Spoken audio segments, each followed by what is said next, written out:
Hola a todos, aquí me tenéis de nuevo con otro tema. En este caso vamos a hablar de un tema central dentro de lo que es la psicología, que es el tema de la ansiedad. Y bueno, he titulado este vídeo Las tres patas de la ansiedad, que es como se refiere al tema que voy a explicar mi compañera, también psicóloga y terapeuta, Beatriz Carrero. Entonces, bueno, vamos a empezar. Primero voy a dar una breve explicación de qué son estas tres patas, pero luego voy a hablar también un poco de qué es la ansiedad, ¿no? Para a lo mejor personas que estén interesadas que no les quede muy clara cuál es esa definición o qué sentido tiene la ansiedad, por qué está en nuestras vidas, digamos, por qué no se va. Y luego ya hablaremos ya de manera más específica de cada una de estas tres patas de la ansiedad. Entonces, bueno, las tres patas de la ansiedad serían la pata, lo llamamos así, física, la pata cognitiva y la pata conductual. En la pata física tenemos en cuenta un poco el conocimiento de los síntomas que genera la ansiedad. Cuando digo síntomas no significa que esos síntomas sean unos síntomas de una enfermedad, todo lo contrario. Un poco lo que queremos expresar aquí es que son, digamos, cambios fisiológicos que se dan de manera natural en el cuerpo cuando surge la ansiedad como respuesta a lo que nosotros consideramos una amenaza. Entonces, en la medida en la que nosotros vayamos entendiendo estos cambios fisiológicos y los vayamos atribuyendo a su procedencia, que son la ansiedad, y no a lo mejor a que tenemos una enfermedad o a que son cambios fisiológicos que no tienen sentido, pues eso nos va a ayudar mucho a entender cuándo nos surge a nosotros la ansiedad y cómo lidiar con ella y cómo trabajar determinadas técnicas para paliar, digamos, estos síntomas o convivir con ellos mientras estamos haciendo una actividad, porque muchas veces también les damos una connotación muy negativa. Bueno, ya hablaremos específicamente de esto. En cuanto a la pata cognitiva, digamos, son los pensamientos, creencias, sobre todo lo que llamamos ideas nucleares, creencias nucleares, o supuestos básicos, también los llamamos así en terapia cognitivo-conductual, que son esas creencias que hacen, pues a lo mejor que vea amenazas donde no las hay, ¿no? O que, digamos, mi idea de amenaza sobre algo, por ejemplo, una reunión social, sea exagerada. Y entonces, claro, si yo tengo una idea de amenaza, va a generar una reacción de ansiedad, porque la ansiedad es aquello que, digamos, ocurre en el cuerpo para combatir una amenaza de alguna forma, ¿no? Entonces, bueno, ahora hablaremos de las distorsiones o de las ideas que suelen estar detrás de la ansiedad cuando es algo, digamos, no deseado, ¿no? Y por último tenemos la pata conductual. La pata conductual es qué hacemos una vez ya hemos sentido ansiedad. ¿Cuál es nuestra respuesta conductual? ¿Qué conductas hacemos? Y bueno, sobre todo aquí vamos a hablar de la evitación. Evitar una situación que me genera ansiedad, por lo general hace que se generalice la ansiedad y que la próxima vez tenga todavía más ansiedad. Entonces, bueno, ahora enseguida hablaremos de esto. Pero antes de entrar específicamente en cada una de estas patas, vamos a hablar qué es la ansiedad, por qué existe la ansiedad. Bueno, la ansiedad es una respuesta natural, evolutiva de nuestro cuerpo ante una amenaza. Digamos que nuestro sistema, digamos, mental, conductual, etcétera, ha evolucionado durante millones de años, porque ya no es solo el Homo sapiens, sino los homínidos anteriores al Homo sapiens, que también ya venían con estas respuestas de los que procedemos, que, digamos, vivían en, pues, por ejemplo, la sabana africana, ¿no? O en determinados lugares donde había animales salvajes, donde había riesgo, donde había un peligro de muerte bastante inminente en muchas ocasiones, ¿no? Por lo menos había que tener precaución. Entonces, bueno, ante, por ejemplo, la amenaza de un león o de un animal salvaje, vamos a poner un león como ejemplo, digamos que la ansiedad es ese sistema que va a generar toda una serie de cambios básicamente automáticos, cambios fisiológicos en nuestro cuerpo y también de alguna manera en nuestra mente para que podamos sobrevivir a esa amenaza con la que nos tenemos que enfrentar. Y básicamente hay tres respuestas que se pueden dar, ¿no? Una respuesta es de lucha, la otra es de huida y la otra es de quedarnos congelados. Congelados, entiendes, pues que se queda petrificada, ¿no? La persona se queda petrificada de miedo, esto a veces se dice, ¿no? Me he quedado helado de miedo, ¿no? Vamos a empezar por esta última porque es la que menos se entiende. ¿Por qué alguien ante una amenaza se quedaría petrificado de miedo, ¿no? Pues porque ante, por ejemplo, un león o un oso, si yo echo a correr, justamente puedo generar una respuesta de que el animal, una respuesta de persecución en el animal. O sea que, de alguna manera, instintivamente el animal, como yo salgo corriendo, me persigue. Entonces, muchas veces, nuestro sistema sabe que una respuesta de quedarnos absolutamente quietos, sin movernos, sin respirar, como que también se suele decir, no, me he quedado quieto sin respirar. No es que no respires, ¿no? Pero te quedas petrificado. Puede ser la mejor solución para que el animal, si tenemos suerte y ese día no tiene mucha hambre porque ya ha comido, pase de largo y no nos haga ni caso. Evidentemente, si vamos a atacarle, vamos a tener que tener muy claro que disponemos de las herramientas, de las armas y de la fuerza para batirle, porque si no lo tenemos crudo. Y si echamos a correr puede pasar esto, ¿no? Podemos generar una respuesta de persecución. Entonces, aunque parezca mentira, todo esto pasa de manera bastante, totalmente automática, ¿no? Sobre todo el tema de, hay muchas personas que se han quedado petrificadas ante una situación y luego no han sabido explicar el por qué, ¿no? O sea, pasa de manera bastante natural. Entonces se dan toda una serie de cambios. Uno de los cambios más notables es que gran parte de la sangre, que hay mucha en el cerebro, porque el cerebro es un órgano que absorbe muchísimo oxígeno, muchísima sangre en nuestro cuerpo, lógicamente, pues sale del cerebro y va hacia, sobre todo, las extremidades más potentes para poder, pues eso, luchar o huir. Entonces, ¿qué ocurre? Pues que la parte más externa de nuestro cerebro, lo que llamamos la corteza, que es la parte más evolucionada, o sea, la parte, digamos, que nos hace más humanos, pierde riego y entonces se concentra más en lo que llamamos el cerebro reptiliano, que es la parte más interna, y ahí es donde, digamos, lo que toma control.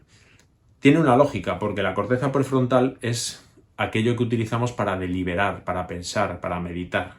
Entonces, claro, imaginaos estar ahí con el león y decir, bueno, vamos a pararnos a reflexionar, a tomar apuntes, a ver qué hacemos. No tiene ningún sentido, ¿no? Como hagamos eso, probablemente no tenemos ninguna probabilidad de sobrevivir.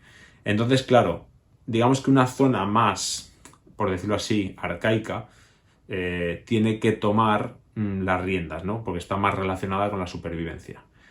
Por eso, por ejemplo, cuando una persona tiene ansiedad continuada, no piensa con claridad, porque realmente su cerebro no está teniendo, la parte de la corteza no está teniendo el riego que tendría cuando está, digamos, normal, cuando está relajada. Y por eso cuando las personas nos relajamos, hacemos cosas relajantes, o meditamos o hacemos relajaciones, surgen a veces ideas, ¿no? También, por ejemplo, cuando por la noche nos despertamos en un sábado o un domingo que no tenemos que ir a trabajar y nos quedamos ahí en la cama en una especie de estado de duerme-vela, ahí surgen muchas grandes ideas, ¿no? Los artistas muchas veces tienen como ideas fugaces que luego pueden utilizar también. Porque ahí está funcionando mucho mejor, digamos, también el hemisferio derecho, pero sobre todo no hay esa sensación de amenaza que inhibe de alguna manera la corteza prefrontal. Entonces, bueno, esta es una de las respuestas, pero claro, se dan toda una serie de cambios físicos, ¿no? Entonces la ansiedad, digamos que se inventó para eso, para un peligro inminente y inminente de muerte. Lo que ocurre es que cuando nosotros tenemos ansiedad, por lo general tiene que ver con temas sociales hoy en día. Digamos que nuestra sociedad se ha complicado muchísimo en relación a lo que era esa sociedad del hombre de la edad de piedra, ¿no? Es mucho más compleja. Entonces, ¿qué ocurre? Que podemos ver como amenaza a un jefe, incluso a nuestros propios padres o a personas, a reuniones familiares, como en Navidad, podemos ver como amenaza muchas situaciones que no son de vida o muerte. De hecho, en el 99,9% de los casos no vas a morir nunca. Pero el sistema me va a generar la misma respuesta que si hubiera habido un león en ese lugar. Digamos que es como si nos fuéramos con un león imaginario, pero que para nosotros es muy real, y nos fuéramos a los lugares con ese león imaginario, ¿no? Entonces, esta es la razón por la que la ansiedad, el sistema, digamos, nuestro sistema evolutivo, digamos que todavía no se ha adaptado a la vida que tenemos. No sé si se adaptará, pero de momento no tenemos, digamos, muchas expectativas de que se ajuste. Más bien vamos a tener que ser capaces de ajustar nosotros al sistema, digamos, de aprender a relajarnos y a hacer pues estas cosas psicológicas para conseguir poner a raya a este sistema de ansiedad. Porque responde de una manera, pues eso, muy ansiosa como para actuar. ¿Qué ocurre? Que en esos momentos sociales, digamos, hay una respuesta, ahora veremos todos los síntomas físicos, para que yo lucha, por lo general, o huya. Y entonces eso requiere de gastar mucha energía. Pero normalmente nosotros nos quedamos quietos. Entonces toda esa energía, por decirlo así, se acumula sin que la gastemos.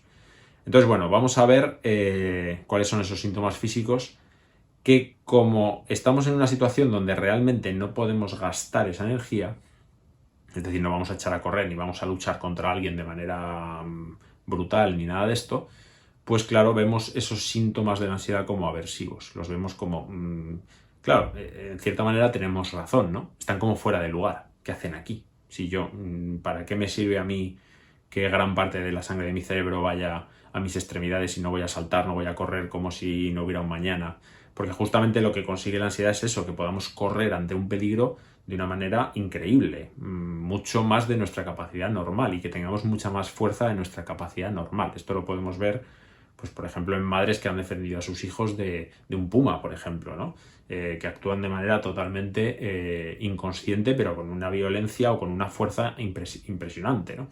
Esto siempre de cuidado cuando hay una madre con crías, ¿no? En la naturaleza, no te acerques demasiado, ¿no? Porque son respuestas ya que la naturaleza tiene como muy condicionadas y muy trabajadas, por decirlo así, ¿no? Entonces, bueno, ¿qué ocurre? Pues vamos a ver estos síntomas físicos, lo que sería la primera pata, la pata física de la ansiedad.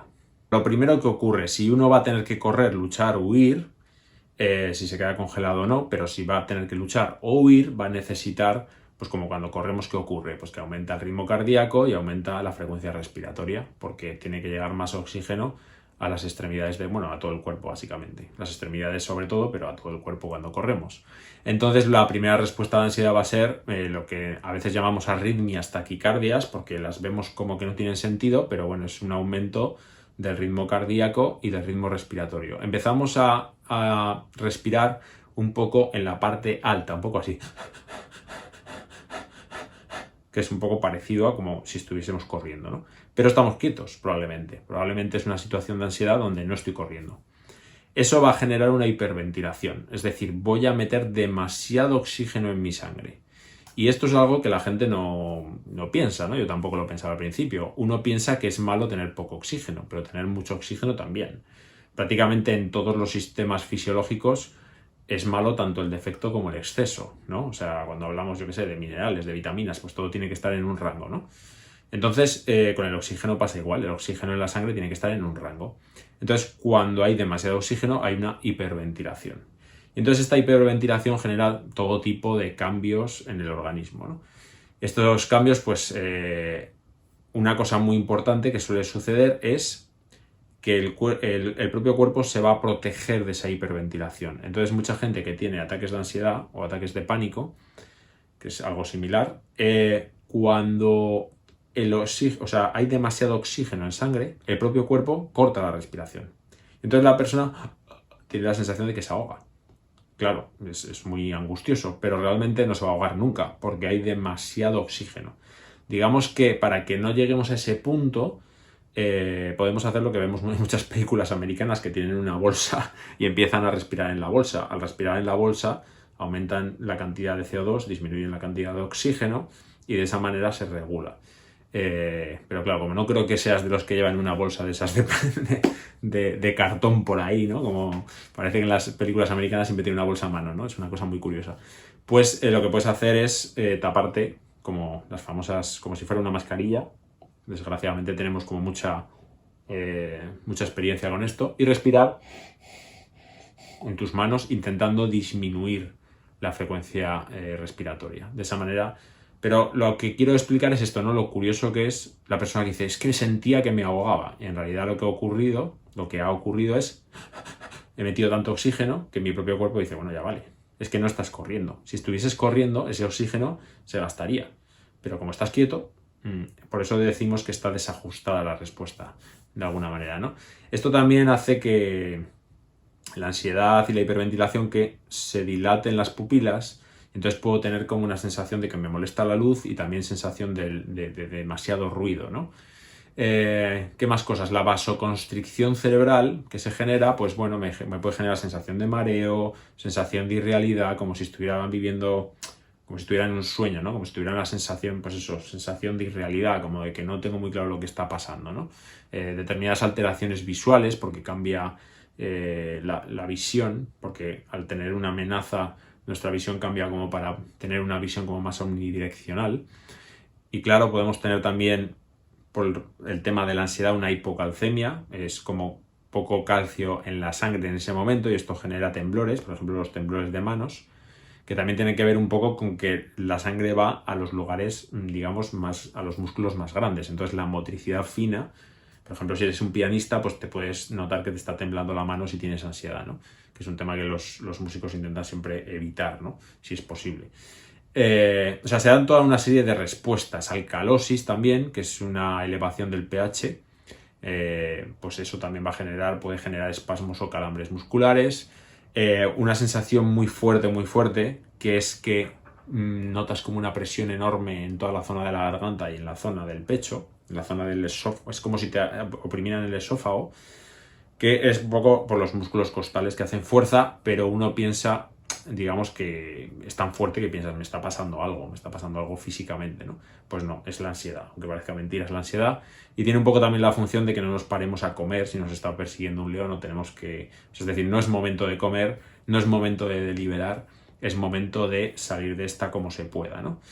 Y luego, pues el famoso cortisol, ¿no? La hormona adrenocorticotrópica, me ha salido bien, la hormona adrenocorticotrópica le manda a las glándulas suprarrenales, que son unas glándulas que están encima de los riñones, que segreguen cortisol, que el cortisol no es malo, es como todo. O sea, el cortisol se dedica a hacer esos ajustes que se necesitan hacer en ese momento de intensidad, en la glucosa, etcétera, ¿no? Pero, ¿qué ocurre? Pues cuando uno tiene mucho estrés continuado, ese exceso de cortisol continuado sí que es malo. O sea, es una cuestión, como siempre hablamos, de equilibrio.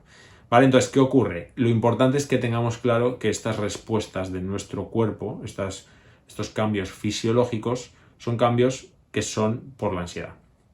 Porque si creemos que esos cambios son porque estamos teniendo una enfermedad real, podemos entrar en lo que llamamos un ataque de pánico. Ya no es ansiedad o crisis de ansiedad, sino que cuando veo la taquicardia pienso, me va a dar un ataque al corazón. Cuando me quedo que no puedo respirar, por lo que hemos explicado antes, que es totalmente normal, ya pienso que me ahogo. Y entonces ese pensamiento de me muero, por decirlo así, mucha gente piensa me muero, dispara todavía más la ansiedad, porque ahora lo que ha ocurrido es que los propios síntomas fisiológicos de ansiedad se han convertido en la segunda amenaza. Si la primera amenaza era una amenaza, digamos, social, o una amenaza de algo que está ahí, mucha gente a veces tiene ataques de pánico en momentos y no relaciona por qué. O sea, porque a lo mejor estaba en el parque tranquilo, pero hay algo en la vida que le está generando esa sensación de amenaza, claro. Pero no lo relacionan claramente porque no ha pasado justo en ese momento, pero a lo mejor es algo que va a pasar o una situación que tienen en la vida que no les permite estar relajados del todo, ¿no? Y ante esa sensación de amenaza se dispara el sistema de ansiedad. Y ante el sistema de ansiedad, si interpreto mal los cambios fisiológicos que genera la ansiedad, creo que esos cambios fisiológicos son una amenaza, con lo cual ya no tengo un león, ya tengo dos. Tengo león al cuadrado. Entonces, claro, ahí ya...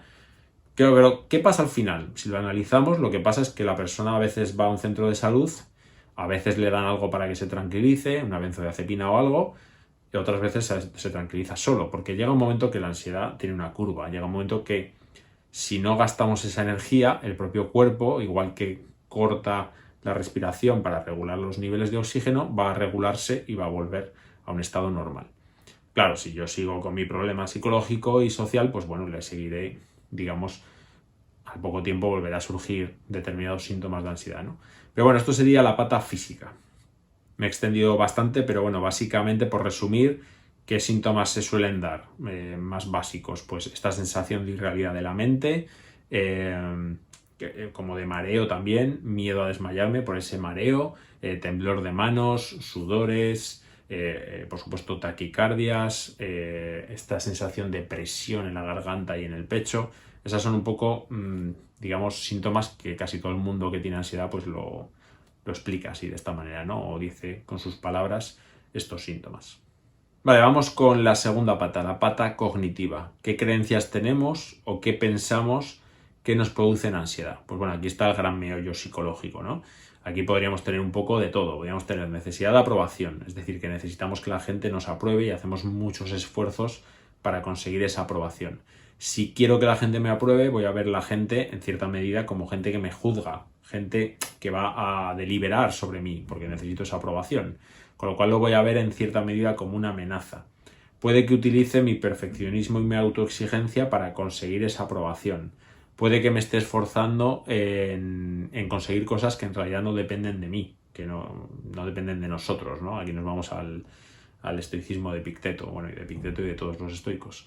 Entonces, claro, todos esos esfuerzos para conseguir cosas que están fuera de nuestro control o ver determinadas situaciones como una amenaza, evidentemente van a disparar la respuesta de amenaza, que es la respuesta de ansiedad.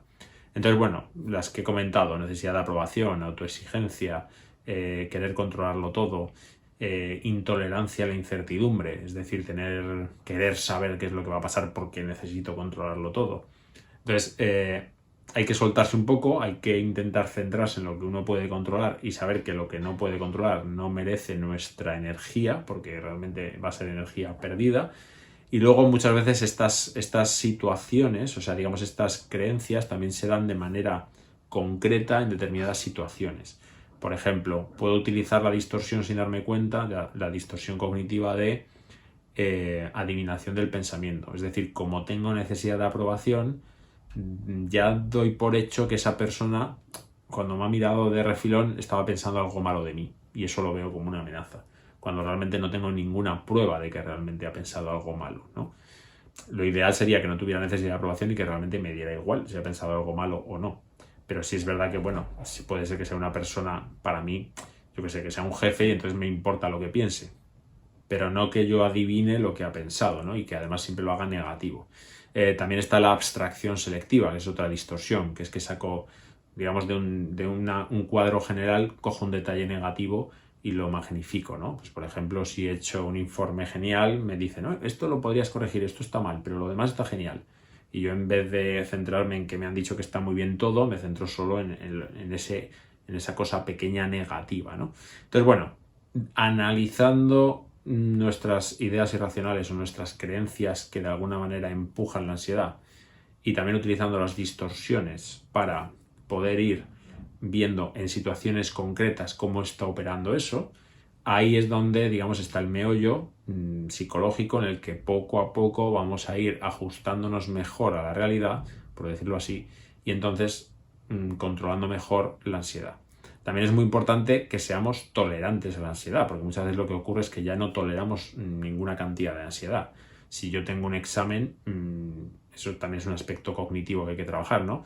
Yo tengo que aceptar que esa ansiedad de alguna manera me prepara para la prueba del examen.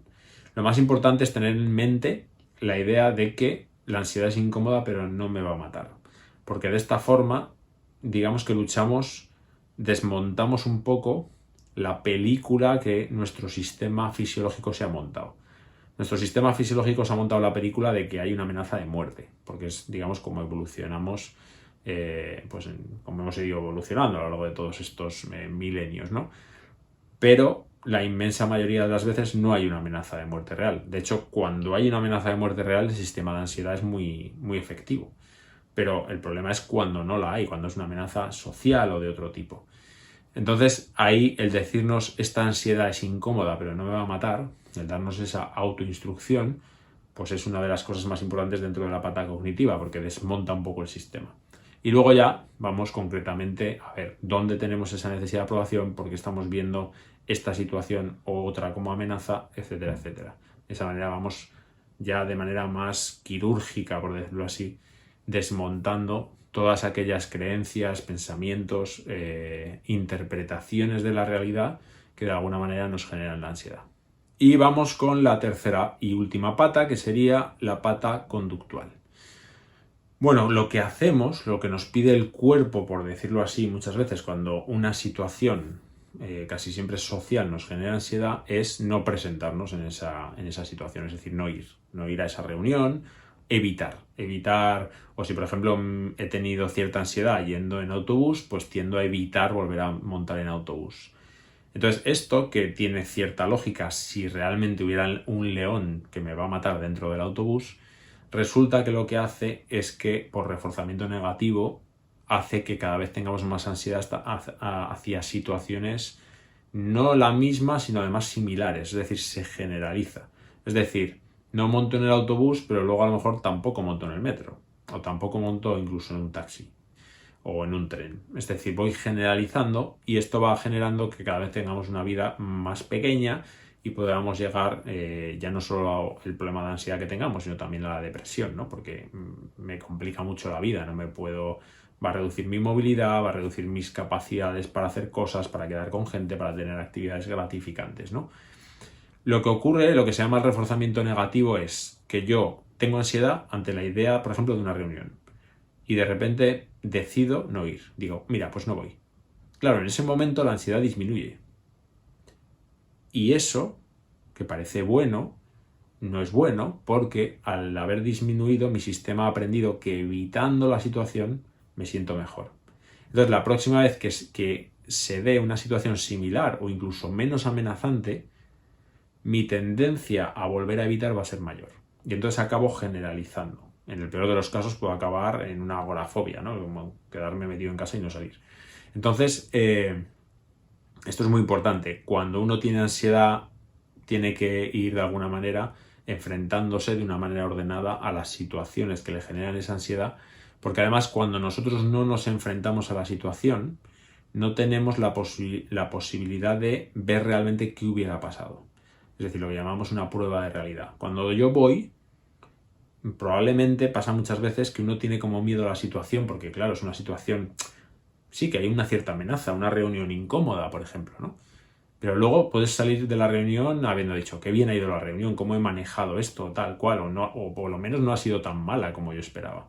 Y entonces eso va a generar que la próxima vez también tengamos ansiedad, pero aún así también vayamos. Entonces hay que aceptar esa ansiedad porque no es mala en sí misma. Muchas veces cuando está regulada, cuando no se va de madre, digamos, me prepara para estar más atento, más consciente, pues como en un examen igual.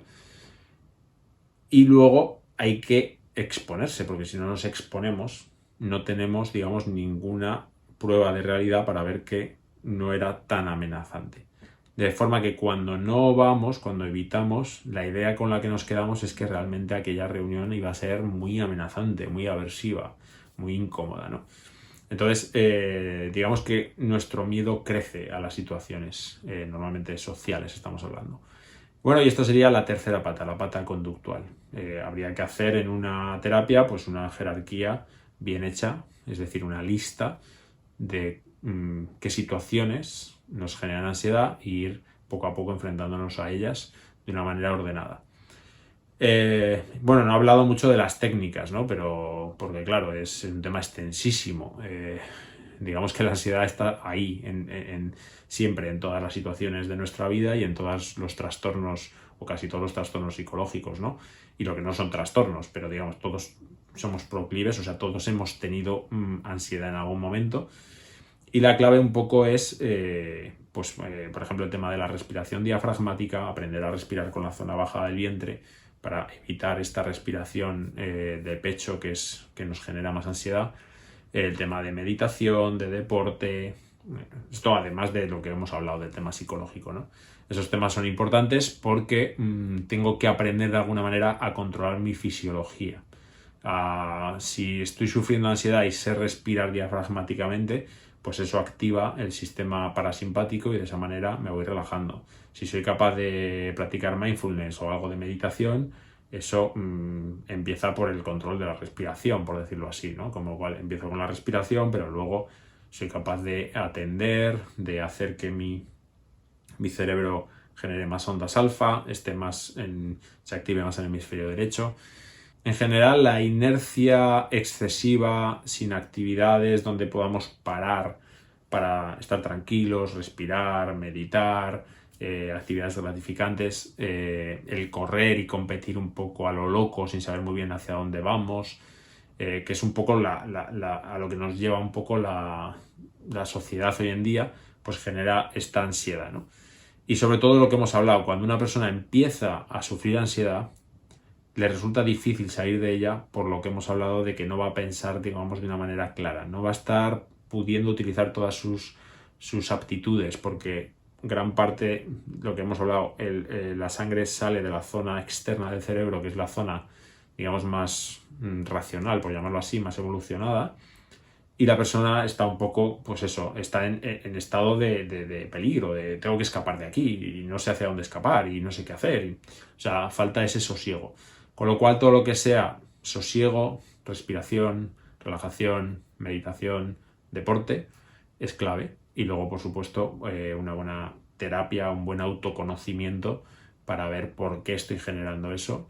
Y eso, bueno, la parte buena que tiene es que toda terapia, todo autoconocimiento te lleva a unos niveles siempre luego de felicidad mayores, a unos niveles al conocerte a ti mismo, eres capaz de manejarte mucho mejor en la vida, ¿no?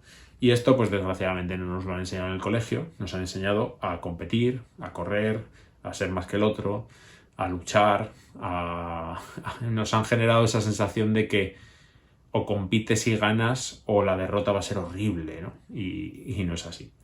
Entonces, bueno, hay mucho que cambiar en la sociedad, eso está claro, pero vamos a empezar por, digamos, cada uno de nosotros intentar estar lo mejor posible. Si nosotros nos conocemos a nosotros mismos y conseguimos estar lo mejor posible, ya sin querer, nuestras acciones de cara a toda la sociedad van a ser más positivas y mucho más armoniosas, ¿no? Que eso es un poco lo que hace falta. Así que nada, espero que os haya interesado todo el sermón toda la charla. Como siempre digo, esto es para hablar años y años sobre ello, pero bueno, quería dar un poco unas nociones más o menos, ¿no? De cómo trabajamos en terapia este tema de la ansiedad, aunque hay muchos trastornos de ansiedad, cada persona es diferente y con cada persona hay que tomar acciones distintas en función de las necesidades de esa persona, eso es así, por supuesto.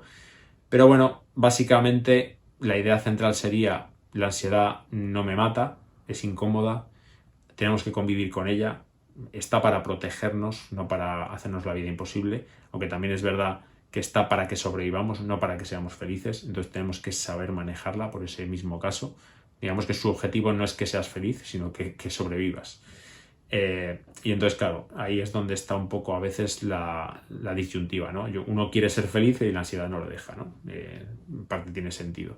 Así que hay que aprender lo máximo que podamos de ella para manejarla. No para superarla o para eliminarla, porque tiene su parte positiva, sino para manejarla a nuestro favor y en pro de nuestro proyecto de vida, para nuestra realización personal, para ir en pro de las cosas que queremos conseguir, pero también disfrutando del camino.